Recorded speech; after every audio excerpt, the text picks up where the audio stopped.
My boyfriend kept pulling my hair saying it was love. I made him lose his. I'd been dating Nate for 8 months when he started this thing with my hair. Before that, we were actually good together. We'd meet up after our shifts at different restaurants downtown, grab late-night tacos from this truck that stayed open till 3 a.m., and just talk about everything.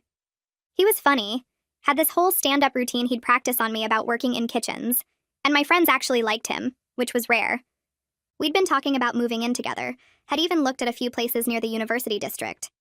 His mom loved me, kept inviting me to Sunday dinners. Everything was heading somewhere real until this one night in February. We were at his place watching some comedy special, and he gave my ponytail this sharp tug out of nowhere. First time, I laughed it off, figured he was being playful. The second time that week, I told him to stop because it actually hurt. He said it was his way of showing affection, like how some couples had their special thing. I told him my thing was not having my scalp attacked. He said I was being uptight and couldn't take a joke. That should have been my sign right there. After that, it became constant. He'd yank it when we walked past other guys, saying he was marking his territory. Pull it during arguments to lighten the mood, which just made me angrier. He'd do it in public, private, didn't matter. Once at his buddy Tyler's birthday party, he grabbed a fistful while I was mid-conversation with Tyler's girlfriend about her new job and pulled so hard my eyes watered. Everyone saw. When I got mad, he announced to the whole room I couldn't take a joke and was always so serious. Tyler's girlfriend looked uncomfortable but didn't say anything. His friend Brad actually laughed and said I needed to loosen up. The worst part was how he'd gaslight me about it after. Said I was overreacting, that other girlfriends would love the attention, that his ex never complained when he showed affection. He'd pull my hair, I'd get upset, he'd make me feel crazy for being upset, then do it again 2 days later. My roommate Katie said I should dump him. My sister said the same thing. But besides this one thing, he was perfect, you know? Helped me fix my car when it broke down, remembered my coffee order, got along with my dad. I kept thinking he'd stop. The breaking point was at my cousin's engagement dinner. 30 people there, nice steakhouse, the kind with cloth napkins and multiple forks. I'd spent an hour curling my hair, wore this green dress he supposedly loved. Halfway through appetizers, right as I was telling my aunt about my promotion, Nate reached over and pulled hard enough that I yelped. The whole table went quiet. My aunt asked if I was okay. Nate laughed and announced we were just playing around, that I loved it rough. My cousin's fiancé looked at me like I was in danger. My mom pulled me aside in the bathroom later, asking if everything was all right at home. I wanted to sink into the floor and disappear forever. That night, I really looked at him, like, actually studied him while he slept. And I noticed something I'd always known but never thought about. Nate was completely obsessed with his hair. Had this whole morning routine with special shampoo he ordered from someplace in Korea for $40 a bottle. Coconut oil treatments every Sunday. Went to this specific barber across town every 2 weeks, wouldn't let anyone else touch it, not even for a quick trim. Had the guy's number saved as an emergency contact in case he needed a same-day touch-up before something important. Constantly posted selfies showing off his thick, dark hair, and had more hair products than I did. His ex even mentioned once that his hair was the thing she missed most about him, which was weird but made sense now. He was more attached to that hair than anything else he owned, including probably me. 3 days after the dinner, I went to his apartment when he was pulling a lunch shift. Still had my key from when I'd watch his cat. I took his precious $40 shampoo bottle and mixed in just enough hair removal cream to work slowly. Not enough to smell, not enough to work right away, just enough to cause gradual damage over time. I'd learned this from my cousin, who pranked her cheating ex the same way. Mixed it really well, made sure the color stayed the same, put it back exactly where I found it on his shower shelf between his conditioner and face wash.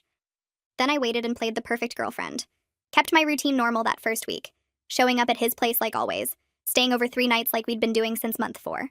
Every morning I watched him step into that shower, heard the water running, knew he was lathering up with the doctored shampoo while I made coffee in his kitchen. The cat would wind around my ankles and I'd scratch behind her ears, feeling this weird mix of anticipation and guilt that I pushed down deep. On Tuesday, we went grocery shopping together, and he grabbed my ponytail in the cereal aisle, yanking it back while reaching past me for his favorite brand. I bit my tongue and smiled, thinking about how his precious hair was already starting to break down at the follicle level, even though he couldn't see it yet. Friday night, we were on his couch watching some cooking competition show, and he did it again during a commercial break, this playful tug that made my scalp sting. I laughed and swatted his hand away, told him to cut it out, and he grinned like it was all so funny. Inside, I was counting down the days until the damage would start showing, until he'd understand what it felt like to have something you loved messed with over and over. Around day 10, Nate started touching his hair more than usual. He'd run his fingers through it while we were eating takeout, frowning slightly like something felt off. One night at his place, he stood in front of the bathroom mirror for a solid 5 minutes, turning his head different ways under the light. When he came back to the living room, he asked if his hair looked weird to me, if it seemed less shiny or something. I glanced up from my phone and told him it looked exactly the same as always. Maybe he was just tired from all those double shifts he'd been picking up at the restaurant. He nodded slowly, seeming to accept that explanation, but I noticed him checking his reflection in every window and mirror we passed after that. The seed of doubt was planted, and I could see it taking root in his brain, making him second-guess what he was seeing. 2 weeks in, Nate sent me a photo of his shower drain at 8 in the morning. The text said, "This seems like a lot of hair. Is this normal?" The picture showed a clump of dark strands collected around the drain cover. Definitely more than usual, but not alarming yet. I texted back that everyone sheds hair all the time, especially in the shower, and that seasonal changes could affect it. I mentioned that my cousin lost a bunch of hair one spring from stress, and it all grew back fine. He seemed satisfied with that answer, but sent me 3 more drain photos over the next few days, each one showing a bit more hair than the last. I kept reassuring him it was normal, totally fine, nothing to worry about, while watching the damage I'd caused spread slowly through his scalp. The hair removal cream was working exactly like my cousin said it would, breaking down the hair shaft gradually so it looked like natural shedding instead of sudden loss. The selfie obsession started around week 3. Nate's camera roll became filled with pictures of his head from every possible angle, trying to document whether his hairline was receding or if the crown was thinning. He'd take shots in different lighting, comparing them side by side, zooming in to examine individual areas. I'd be sitting next to him on the couch and he'd suddenly hold up his phone, asking me to look at 2 nearly identical photos and tell him if I saw a difference. I'd squint at the screen and say they looked the same to me. Maybe the lighting was just different. He started carrying a small mirror in his jacket pocket so he could check the back of his head in the restaurant bathrooms, at work, basically anywhere with decent lighting. His co-workers must have noticed him constantly touching and checking his hair, but nobody said anything to me about it yet. I watched him spiral into this anxiety loop, checking and rechecking and checking again, never able to convince himself that everything was fine. It was the same kind of obsessive worry he'd caused me when he kept pulling my hair despite my protests. That constant low-level stress of knowing something bad would happen again, but not knowing when. 3 weeks after I'd mixed the hair removal cream into his shampoo, the damage became obvious enough that other people started noticing. I was doing prep work in the kitchen at my restaurant when Hyun came up to me during a slow afternoon shift. He kept his voice low and asked if Nate was okay, said he'd seen him at the grocery store yesterday, and his hair looked kind of patchy and thin in spots. I wiped down the counter and told Han that I'd noticed too, but Nate wouldn't really talk about it, got defensive whenever I brought it up. Hyun nodded and said, maybe Nate should see a doctor because hair loss that fast wasn't normal for a guy his age. I agreed that was probably a good idea, suggested Hyun mention it to him directly, since Nate might listen to another guy better than he'd listen to me. After Hyun walked away, I felt this twist in my stomach, the first real pang of guilt since I'd started this whole thing. Other people were noticing now, which meant it was getting serious, which meant I'd actually succeeded in hurting him the way I'd intended. Nate called Sebastian that same afternoon, begging for an emergency appointment even though his regular cut wasn't scheduled for another week. Sebastian somehow squeezed him in late that evening, probably because Nate sounded so panicked on the phone. Nate left straight from his shift at the restaurant, texting me that he'd meet me at his place after. I waited at his apartment for almost 3 hours, watching TV with the cat and trying not to think too hard about what Sebastian might tell him. When Nate finally came through the door, his face was completely pale, and his eyes looked red like he'd been crying. He sat down next to me without saying anything for a minute, just staring at his hands. Then he told me Sebastian said his hair was breaking off at the roots, showing signs of serious chemical damage, but couldn't explain how it happened since Nate swore he hadn't used any new products or changed his routine. Sebastian suggested seeing a dermatologist because whatever was causing this wasn't normal and definitely wasn't stress-related like Nate had been hoping. I put my arm around him and asked what he wanted to do. Nate said he didn't know, that Sebastian had never seen anything like this before, and seemed genuinely confused. I suggested maybe the salon had used a bad product during his last visit, or maybe it was actually stress from work even though Sebastian didn't think so. Nate latched onto the stress theory immediately, saying he had been working a lot of doubles lately and wasn't sleeping well. He pulled out his phone and started Googling hair loss from anxiety, finding articles about telogen effluvium and stress-induced shedding. I watched him read through medical websites, completely missing the real cause sitting in his shower caddy 20 feet away. He spent the rest of the night researching stress management techniques and vitamins that supposedly helped with hair health, ordering supplements on his phone while I sat there feeling like the worst person alive. The guilt was getting harder to ignore, but I still couldn't bring myself to confess, not when he'd never really apologized for all those times he'd hurt me. Katie figured out something was wrong when I came home that Friday night and went straight to my room without talking to her. She knocked on my door after about 20 minutes and asked if I wanted to get pizza and watch something. I said I wasn't hungry, but she came in anyway, sitting on the edge of my bed and asking what was going on. I tried to brush it off, but Katie knows me too well, kept pushing until I finally broke down and told her everything. I explained about the hair removal cream, about watching it work over the past month, about Nate's appointment with Sebastian. Katie's face went through about 5 different expressions while I talked, ending on this mix of shock and disappointment that made me feel even worse. She said this was way beyond petty revenge, that I should have just dumped him instead of sabotaging his health like this. I tried to defend myself, but the words sounded weak even to my own ears. I started listing every time Nate had pulled my hair, every public humiliation, every time he'd gaslit me about my own pain. I told Katie about the engagement dinner, about my mom pulling me aside in the bathroom, about feeling so violated and disrespected for months while he acted like I was overreacting. Katie listened to all of it without interrupting, her face getting sadder as I went through the whole history. When I finished, she was quiet for a minute before saying that 2 wrongs don't make a right. That I could have left him any time. But instead I chose to hurt him back in a way that might be permanent. She said I was just as bad as he was now. Maybe worse because I'd planned this out and lied to his face for weeks. I wanted to argue, but couldn't because part of me knew she was right, that I'd crossed a line I couldn't uncross. A month after I'd doctored the shampoo, Nate's hair was noticeably thinner all over his head, with actual bald patches forming near his temples and crown. The thick, dark hair he'd been so proud of looked brittle and damaged, breaking off in chunks when he touched it. He stopped posting selfies completely, which was huge because his social media had been full of them before. He started wearing baseball caps everywhere, even inside his apartment, even to bed sometimes. The first time I saw him in a hat indoors, I felt this punch to my chest, because Nate never wore hats. Said they messed up his hair and ruined his whole look. Now he was hiding under them constantly, pulling the brim down low whenever we went out in public. His whole personality had changed along with his hair, going from confident and outgoing to quiet and withdrawn. I'd wanted him to understand how I felt when he kept violating my boundaries, but watching him lose himself along with his hair made me realize I'd destroyed something I couldn't fix. Nate stopped showing up for his shifts at the restaurant, calling in sick 3 times in 1 week. His manager started texting me asking if everything was okay because Nate never missed work, not even when he had the flu last year. I made up excuses about him fighting off a bad cold, but the truth was he barely left his apartment anymore. When I went over to check on him, he'd be sitting on the couch in sweatpants and that same baseball cap, staring at his phone scrolling through old photos of himself. The apartment smelled stale because he hadn't opened the windows in days. His coworker from the kitchen, this girl named Sienna, cornered me outside the grocery store one afternoon and asked if Nate was dealing with something serious. She said he seemed like a completely different person the last time she saw him, quiet and jumpy, not making jokes with the line cooks like he used to. I told her he was just stressed about some family stuff, lying through my teeth while my stomach twisted into knots. Sienna looked worried, said to tell him everyone missed him and hoped he felt better soon. I watched her walk away knowing I was the reason everyone was worried, the reason Nate had turned into this shell of himself. The guy who used to spend 20 minutes styling his hair each morning now wouldn't even look at mirrors when he walked past them. I caught him once covering the bathroom mirror with a towel so he wouldn't have to see his reflection while brushing his teeth. That image stuck with me for days. Made me realize I hadn't just attacked his vanity or taught him some lesson about respecting boundaries. I'd destroyed something that was core to who he was, stripped away the one thing that made him feel confident and good about himself. He used to post selfies constantly, had hundreds of photos showing off different angles of his hair in different lighting. Now his social media was completely silent, no posts in over 2 weeks. His friends started commenting, asking if he was okay, if something had happened.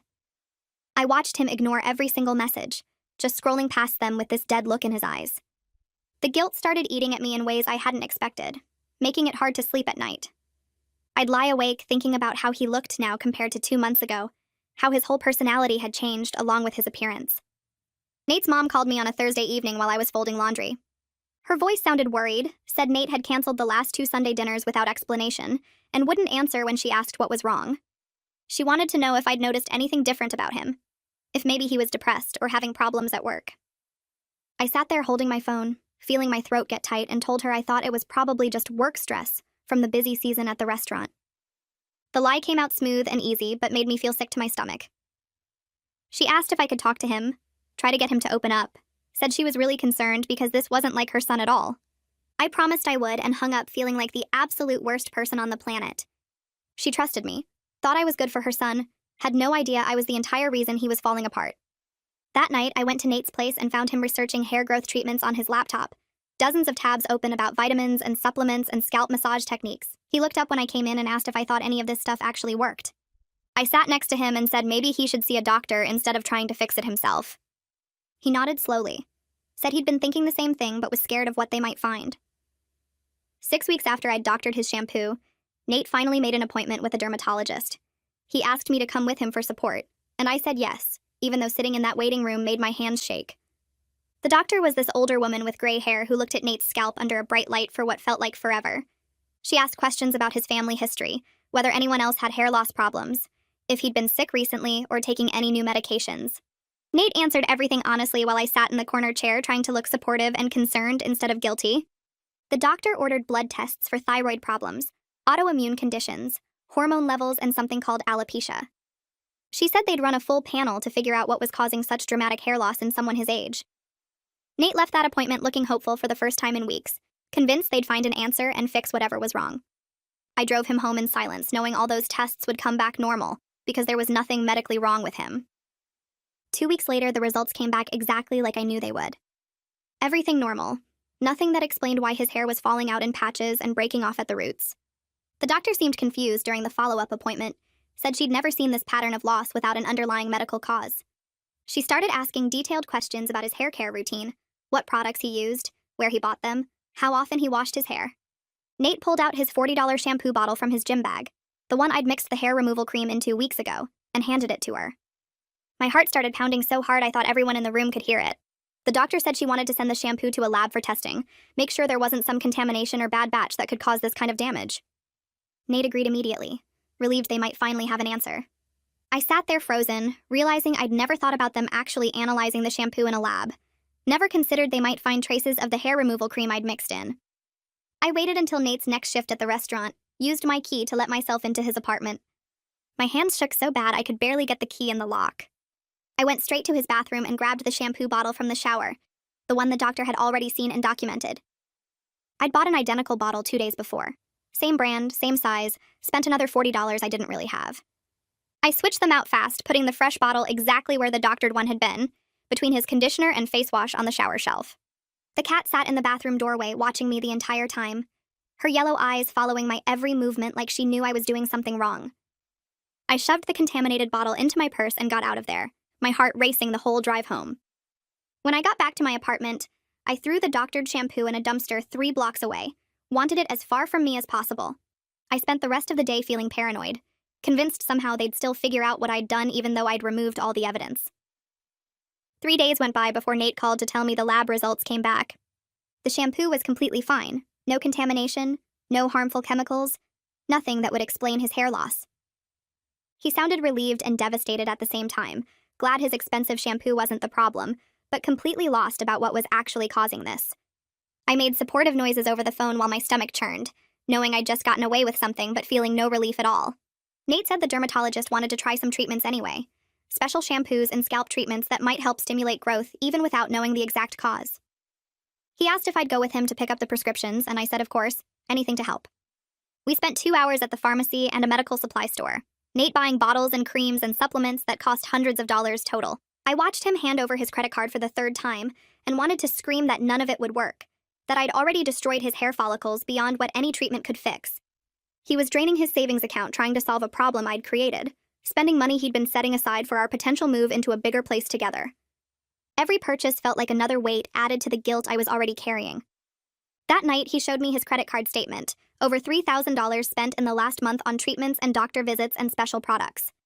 He laughed, but it sounded hollow, said he'd have to pick up extra shifts to pay it off, but it would be worth it if something worked. I sat there unable to speak, watching him plan his financial recovery from damage I'd deliberately caused. Katie invited me and Nate out for drinks with some of her friends the following weekend. I almost said no, but Katie gave me this look that meant she wanted to check on how things were going, see Nate's condition for herself. We met at this bar downtown where Katie's friend Megan works as a stylist at a salon nearby. Megan showed up still in her work clothes, hair pulled back in a bun, and immediately noticed Nate's baseball cap. She asked if he was growing out an undercut or something, and Nate got quiet, said he was just having some hair problems. Megan's expression changed, got more serious, and she asked if she could take a quick look since she dealt with hair issues all the time at work. Nate hesitated, but finally took off his cap in the dim bar lighting. Megan leaned in close, studied his scalp and the patchy areas where his hair had thinned out, ran her fingers gently through what was left. She made this small noise in her throat, almost like recognition, then sat back and told Nate she'd seen similar damage before. The conversation moved on to other topics, but Megan kept glancing at Nate's hair when she thought no one was looking. Later, when Nate and Katie's boyfriend went to get another round of drinks, Megan pulled me aside near the bathroom. She spoke quietly, Said Nate's hair damage looked exactly like chemical burns she'd seen from depilatory cream mixed with regular hair products. She'd had a client once whose roommate pranked her the same way, caused permanent damage to her hair follicles. My face must have gone white because Megan stopped talking and just looked at me with this knowing expression. She didn't ask if I'd done it, didn't accuse me directly, just said very carefully that this kind of damage might be permanent depending on how long the chemicals were in contact with his scalp. She told me that hair follicles can be destroyed completely by certain chemicals, that no amount of treatments or supplements would make them grow back if they were too damaged. Then she squeezed my arm once and went back to the table like nothing had happened. I stood there in the hallway between the bathrooms, my whole body cold, realizing that Megan knew or at least strongly suspected what I'd done. She'd recognized the damage pattern immediately, had probably figured out the timeline based on when Nate's problems started. Now someone else carried my secret whether I wanted them to or not. I drove home from the bar that night, gripping the steering wheel so tight my knuckles went white. Megan knew. Maybe she didn't have proof, but she'd seen enough chemical burns from hair products to recognize the pattern on Nate's scalp. I kept replaying her careful words about permanent damage, about follicles that might never grow back. She hadn't accused me directly, but the way she'd squeezed my arm and walked away felt like a warning. I got back to my apartment around midnight and Katie was already asleep. I went to my room and lay on my bed fully clothed, staring at the ceiling.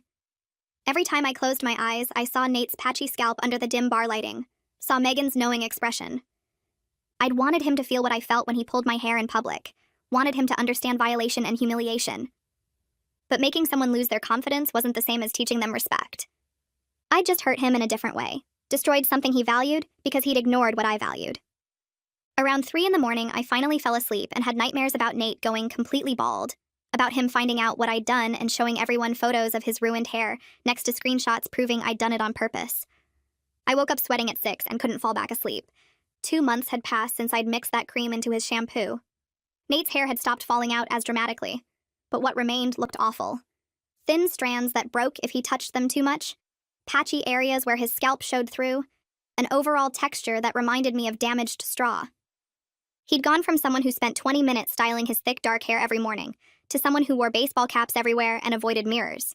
The confident guy who posted selfies constantly had deleted his social media apps. His whole personality had changed along with his appearance.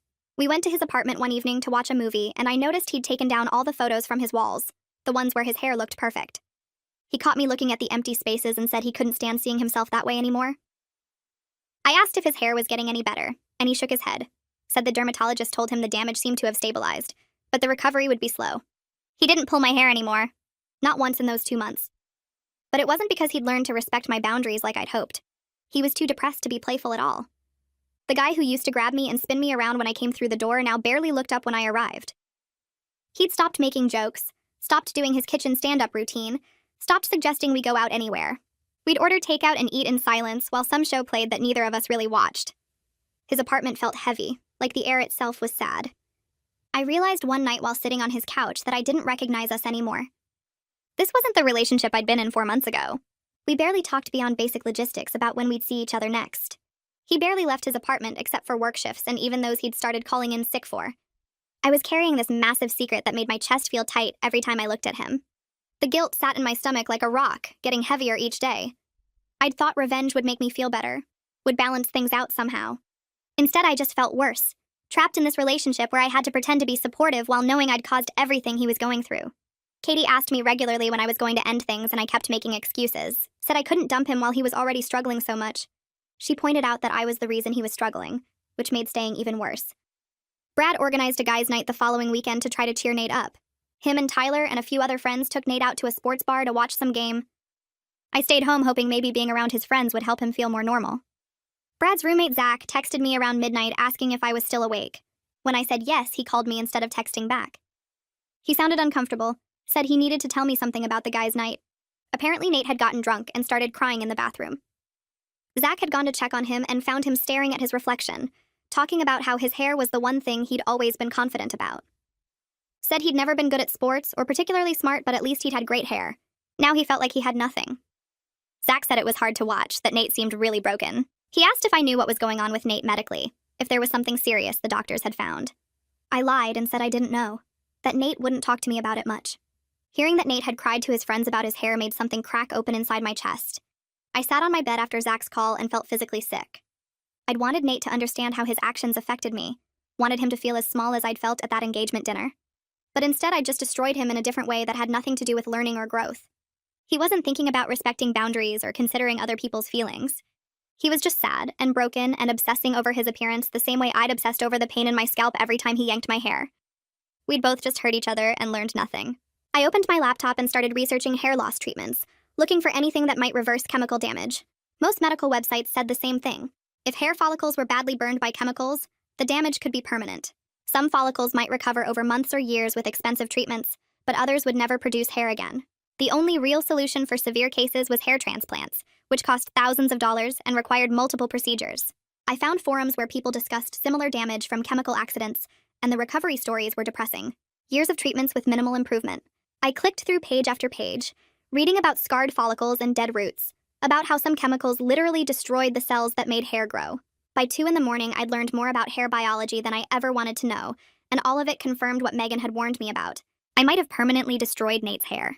Nate mentioned during our next dinner together that he'd been researching hair systems. He showed me websites selling realistic hair pieces that attach to your scalp, said they looked pretty natural in the photos. Then he asked me very quietly if I'd still be attracted to him if he had to wear one. His voice cracked a little on the question. I looked at his face, at the hope and fear mixed together in his expression, and felt like the worst person who'd ever existed. I told him of course I'd still be attracted to him. That hair didn't matter. He smiled for the first time in weeks, said he'd been scared to ask. Then he reached across the table and took my hand, said I was being so supportive through all this. I squeezed his hand back and wanted to disappear into the floor. Everything I said felt like a horrible lie. I told him I'd love him no matter what, which was technically true, but also completely false because I was the reason he was sitting there asking if I'd stay with him through his hair loss. He teared up and came around the table to hug me, said I was the only good thing in his life right now, that he didn't know what he'd do without me. I hugged him back and felt his shoulders shake slightly, felt him holding on to me like I was keeping him from falling apart. The guilt was so heavy I could barely breathe. Katie cornered me in our kitchen 2 days later while I was making coffee before my shift. She'd been quiet around me for weeks, but now she looked angry. She said she couldn't watch this anymore. Couldn't watch me pretend to be Nate's supportive girlfriend while hiding what I'd done. Said it was making her physically sick to see me comfort him about a problem I'd created.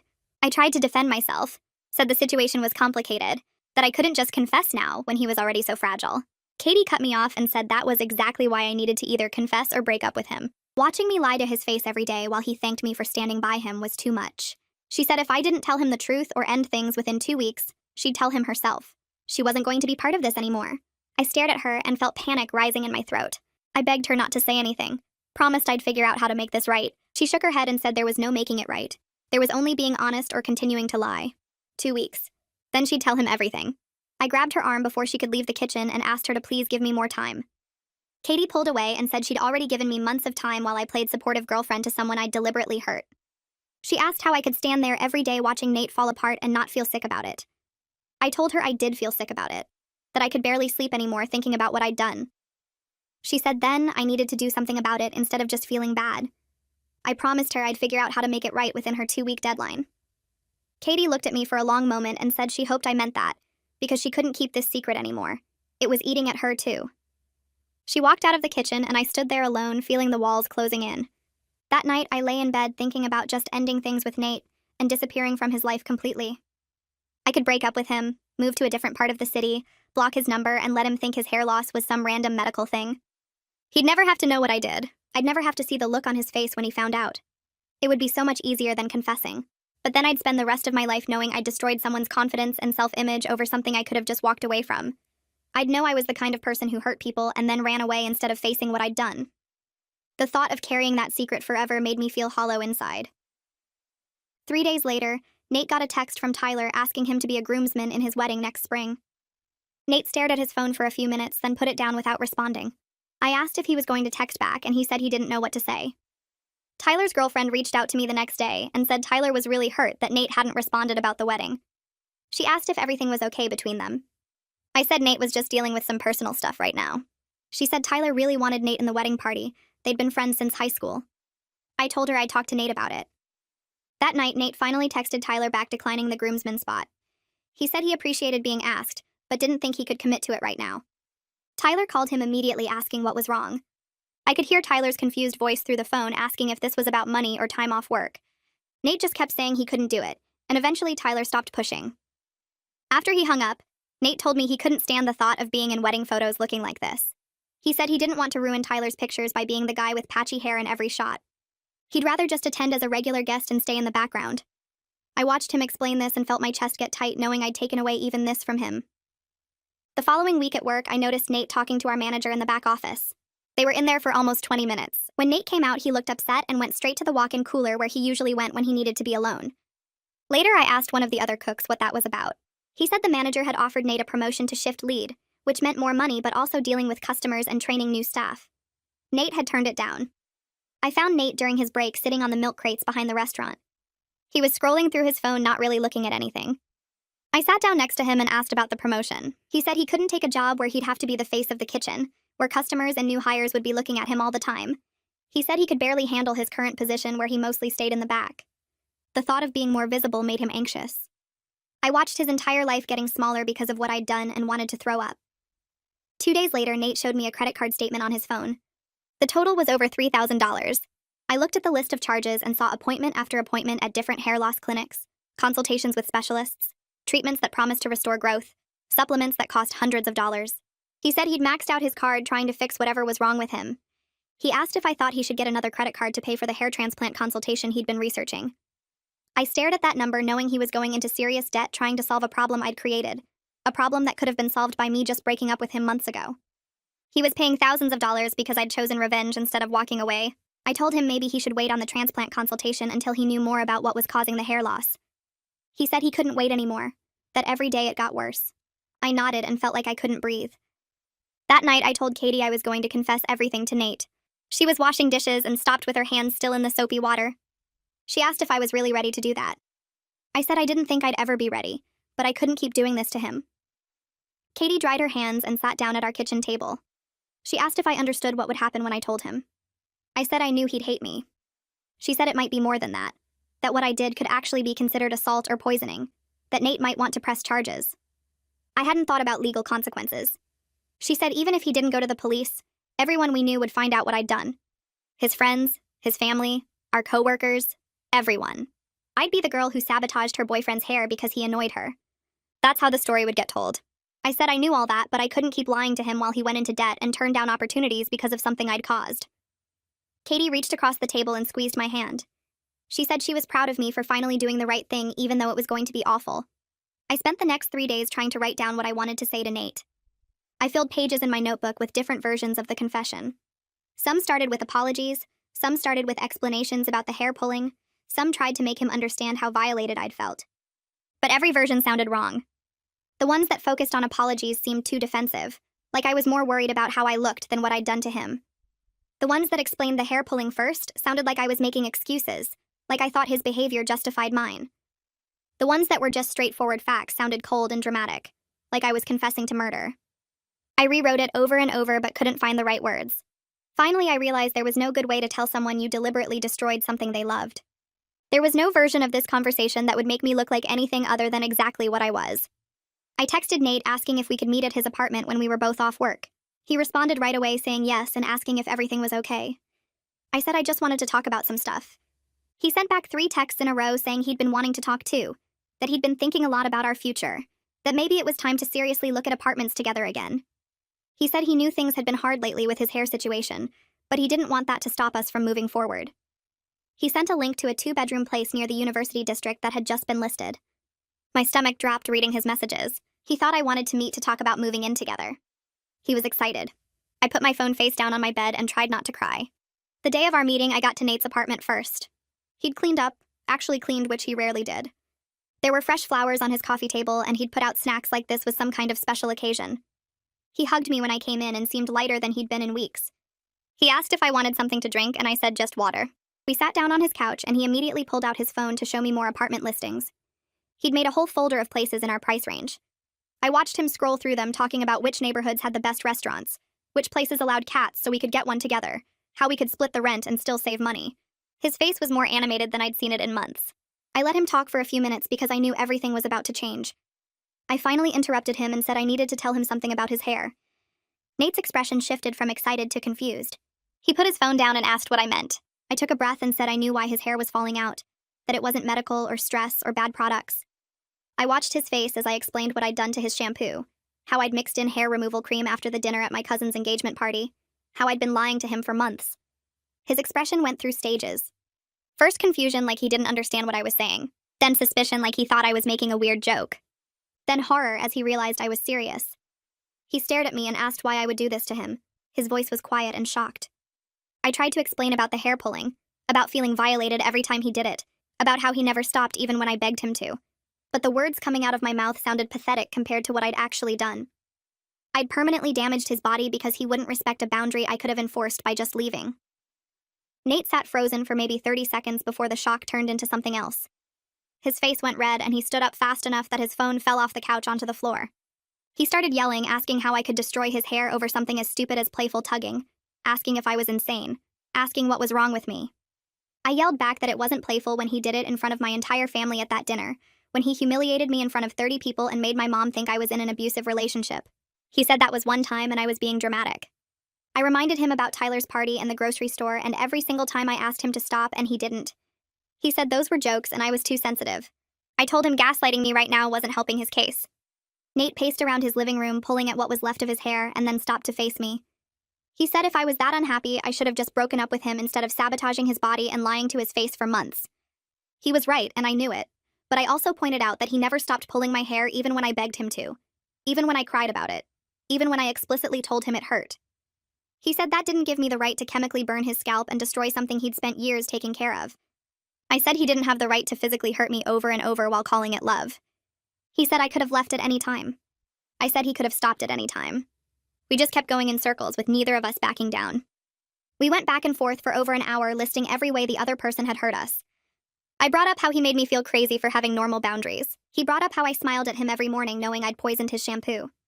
I mentioned the time he pulled my hair so hard at his mom's house that I had a headache for 2 days. He mentioned how I watched him spend $3,000 on treatments for damage I caused. Every grievance we'd been holding on to came spilling out until we were both exhausted and hoarse from yelling. Nate finally sat back down on the couch and put his head in his hands. He said the hair pulling was wrong and he should have stopped the first time I asked him to. He said he knew he'd crossed lines and ignored my boundaries and that made him a bad boyfriend. But then he looked up at me and said nothing justified what I did in return.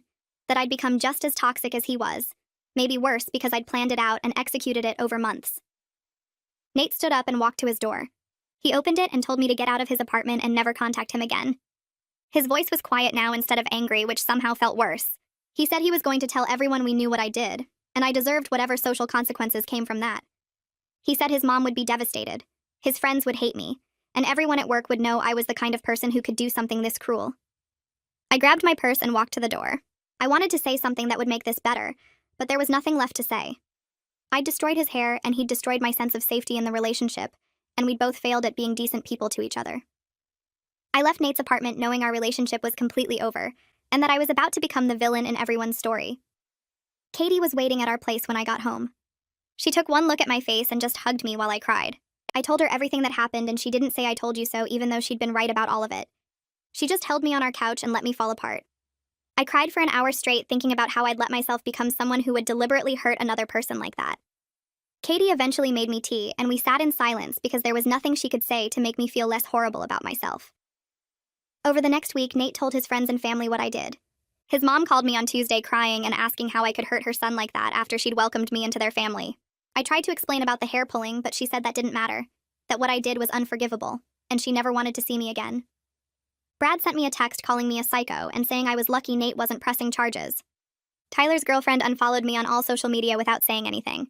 I watched my follower count drop as more people heard the story and decided I was the bad guy. Nate's version of events spread through our social circle fast, and I didn't even try to defend myself because what defense was there really? My own friends split on how to react. Katie stayed firmly on my side, saying Nate had it coming after the way he treated me. My sister said I went way too far and should have just left him instead of getting revenge. Some friends from college said they understood why I snapped but wished I'd handled it differently. Others stopped responding to my messages entirely. I felt completely isolated watching people I'd known for years take sides like this was some kind of war. The worst part was knowing that both versions of the story were true. Nate had violated my boundaries repeatedly, and I had deliberately destroyed something he loved. We were both wrong and both right, and the truth was just messy and sad. Hyun caught me after my shift on Friday.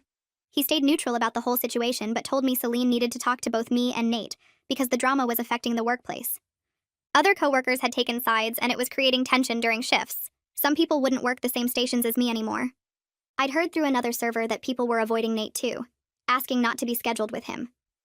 Hyun said Celine was worried about the hostile work environment and needed to mediate before it got worse. I thanked him for the heads up and went home feeling sick about how far this had spread.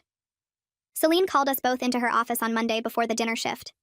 Nate sat on one side of the small room and I sat on the other, as far apart as we could get. Celine looked tired and frustrated. She said she didn't care about our personal drama, but it was affecting the restaurant and that couldn't continue. She made us agree to stay professional at work and keep our personal issues out of the building. We both nodded and agreed because we needed these jobs and couldn't afford to get fired. Nate wouldn't look at me the entire meeting. When Celine dismissed us, he left first, and I waited a few minutes before going to clock in. It was awkward and painful, but necessary. I knew we'd have to figure out how to work in the same building without speaking to each other. I heard through Katie, who heard through someone else, that Nate started seeing a therapist to deal with the body image issues and betrayal trauma.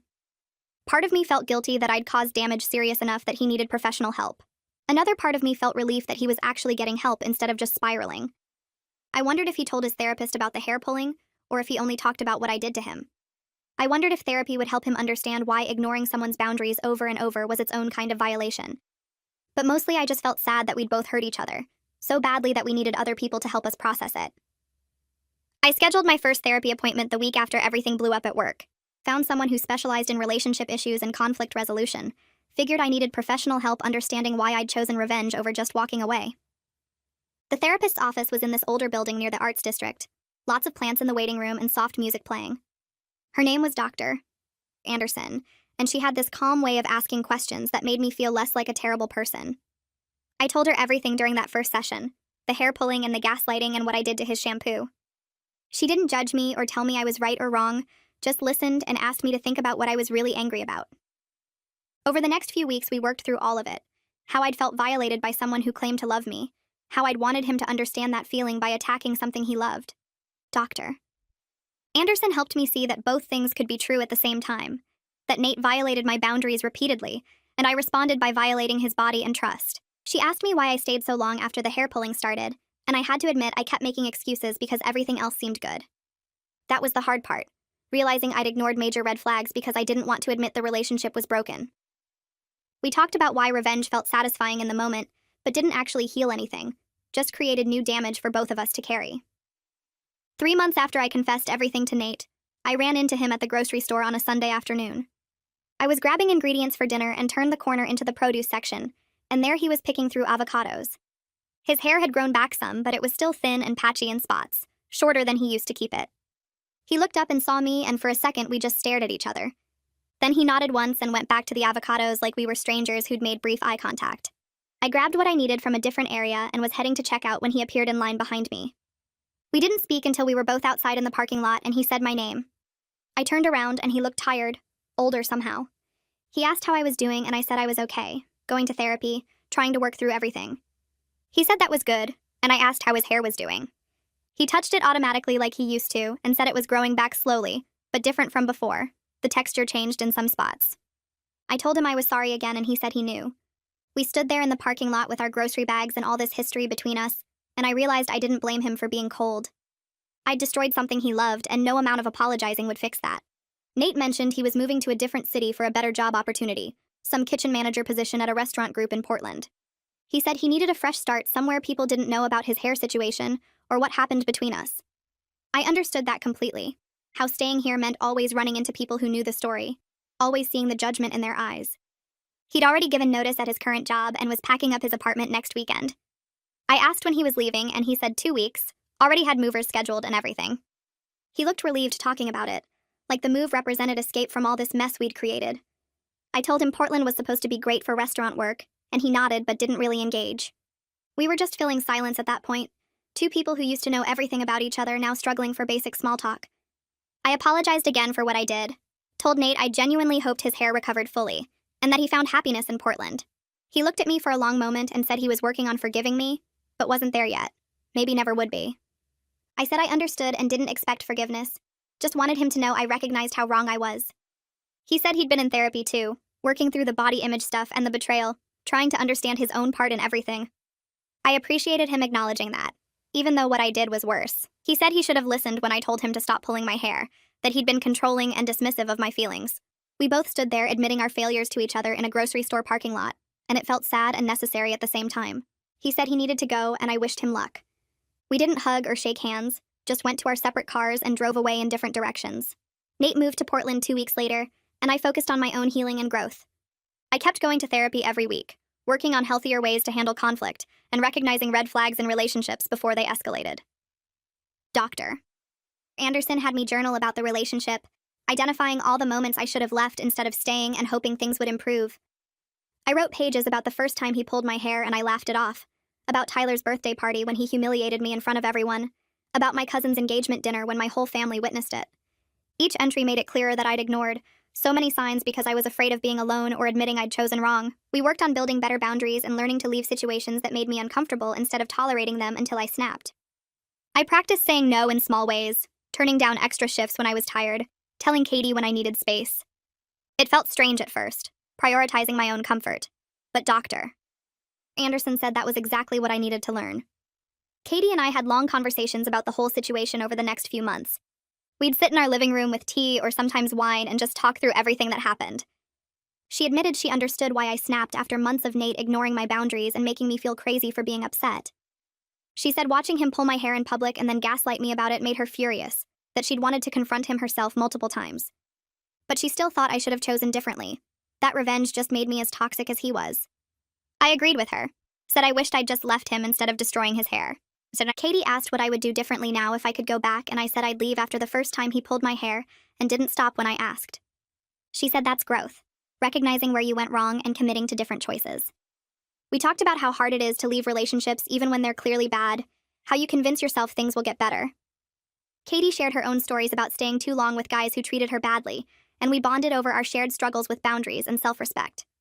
I started volunteering with a domestic violence awareness group that met twice a month downtown.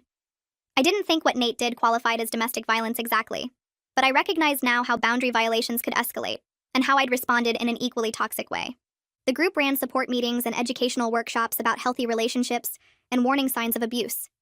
I helped set up chairs and hand out materials, listened to other people's stories about partners who controlled them or hurt them. Some of the stories were much worse than mine, physical violence and threats and isolation. But some were similar, partners who ignored boundaries and made their significant others feel crazy for being upset. I shared my story during one meeting, admitted I'd retaliated against my ex in a harmful way instead of just leaving. The group leader thanked me for being honest about my own mistakes and said recognizing our capacity for toxicity was important.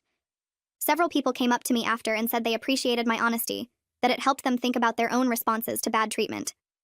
6 months after everything exploded with Nate, I was genuinely in a better place mentally. I'd learned that you can't fight toxicity with more toxicity, that revenge doesn't actually heal the hurt someone caused you. Dr. Anderson and I talked about how my actions against Nate came from a place of powerlessness, wanting to make him feel as violated as he'd made me feel. But destroying his hair didn't undo the months of him pulling mine, didn't make me feel better about myself, just added guilt and shame to the anger I already carried. I was learning to process difficult emotions without acting on them destructively, to sit with discomfort instead of trying to fix it through retaliation. My relationships with friends and family improved because I was more honest about my feelings and needs. I stopped pretending everything was fine when it wasn't, stopped making excuses for people who treated me badly. Katie said I seemed lighter somehow, less weighed down by resentment. I felt it too, this sense of moving forward instead of staying stuck in anger about the past. My phone buzzed one afternoon with a text from an unknown number. I almost deleted it thinking it was spam, but something made me open it. The message said his hair was slowly recovering with expensive treatments, that he'd been in therapy working through everything. He said he forgave me, but never wanted to speak again. I stared at the message for a long time before responding, surprised he'd reached out after 6 months of silence. I understood the forgiveness but never speaking again part, how you could release anger towards someone while still needing distance from them. His hair recovering felt like good news, even though I knew the damage might never fully reverse. I thought about all the money he was probably spending on treatments, and felt that familiar guilt rise up. But I also recognized he was doing the work to heal, same as I was, and that felt important. I texted back thanking him for letting me know and apologizing one final time. I told him I forgave him too for the hair pulling and gaslighting, for making me feel crazy when I asked him to respect my boundaries. I said I hoped we both learned something from this mess we'd created together. I typed and deleted several other sentences, wanting to say more but knowing it wouldn't help either of us. Finally, I just added that I wished him well in Portland and hoped he found happiness. I hit send and watched the message go through, then deleted his number from my phone. It felt like closing a chapter, this mutual acknowledgement of harm and forgiveness from a distance. We'd both done damage to each other in different ways, and we were both trying to heal from it. That was probably the best ending we could hope for, given everything that happened. My sister texted me the next week asking if I wanted to meet for coffee. We hadn't talked much since everything happened, just the occasional check-in message, so I knew she wanted to discuss the Nate situation properly. I met her at this place near her apartment on Saturday morning. She was already there when I arrived, 2 cups sitting on the table. She hugged me before we sat down and asked how I was really doing. I told her the truth for once instead of pretending everything was fine. I explained that I wasn't proud of what I did to Nate, that watching his confidence collapse had been harder than I expected. But I also said I learned important things about myself through all of it, about standing up for myself before things got that bad. She listened without interrupting and said she was glad I was being honest about my mistakes instead of just justifying them. We talked for 2 hours about boundaries and red flags and how I'd handle things differently next time. She made me promise I'd leave immediately if anyone ever treated me that way again instead of plotting revenge. I promised and meant it. I started going on dates again about 4 months after my last conversation with Nate. Nothing serious at first, just meeting people through friends and apps to get comfortable putting myself out there. I was way more careful this time about watching for warning signs. The first guy I went out with more than once was someone Katie knew from her gym. Third date, we were at his place watching a movie and he put his arm around me in a way that felt too tight, almost possessive. Old me would have ignored it or made excuses. But new me pulled away and told him directly that I didn't like how that felt. He got defensive and said I was being dramatic. I left right then and didn't respond to his texts after. Katie said she was proud of me for enforcing my boundary immediately instead of giving him chances to do it again. A year after everything exploded with Nate, my life looked completely different in good ways. I got promoted to shift supervisor at work, which came with better pay and less stress. I was dating someone named Daniel, who I met through my volunteer work. He actually listened when I talked, and never once made me feel bad for having boundaries. We'd been together 6 months and he still asked before touching my hair, even just to tuck it behind my ear. I told him about the Nate situation early on because I wanted to be honest. He said he understood why I snapped but was glad I learned from it. My therapy sessions went down to twice a month instead of weekly. Katie and I were planning a trip to visit my sister. I felt stable and happy in ways I hadn't in years. I still think about Nate sometimes when I'm doing random things like grocery shopping or driving past his old neighborhood. I hope he's happy wherever he ended up in Portland, that his hair recovered enough that he feels confident again. What we did to each other was ugly and painful, and brought out the worst in both of us. He violated my boundaries repeatedly and made me feel powerless. I destroyed something he valued and lied about it for months. We both caused real damage to another person instead of just walking away.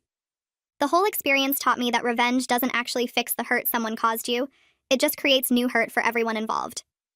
You can't fight toxic behavior with more toxic behavior and expect to feel better about yourself after. I learned that lesson the hard way, but at least I learned it.